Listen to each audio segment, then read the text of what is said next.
Bu retseptni tvorojniy tayyorlab ko'rmagan bo'lsangiz kerak. Unni ustidan margarinni solib, urvoq holatiga keltirib olamiz. Ustidan shakar, rizriqli solib aralashtiramiz. Slobada mayonezini qaymoq ta'mligidan qo'shib, yumshoqqina qo'lga yopishmaydigan xamir qorib olamiz. Tayyor xamirimizni paketga o'rab, xolodilnikka yuboramiz.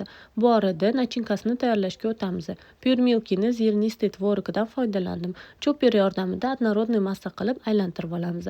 Ustidan tuxum sarig'i, shakarni solib aralashtiramiz. Yanada mazali bo'lishi uchun limon sidrasidan qo'shsanglar ham bo'ladi. Tayyor massamizni chetga olib qo'yib, xolodilnikdan xamirimizni olamiz. Uyimizda bor qolip yoki listga chetlarini chiqarib yoyib olamiz. Ustidan tvorogli massamizni solamiz va 20 daqiqaga pechga yuboramiz. Bu orada tuxumni oqiga shakar qo'shib ko'pirtirib olamiz. 20 daqiqa pishgan tvorogli massamizni olib, ustidan tuxumni oqini solamiz va yana 20 minutga duxovkaga yuboramiz. Tvorojniyimiz tayyor. Shunaqangi mazali, nejniy bo'lib chiqadi, воздушный bo'lib, albatta tayyorlab ko'ring. Sizga yoqishi, oila a'zolaringizga yoqishi aniq. Sahifamga obuna bo'ling.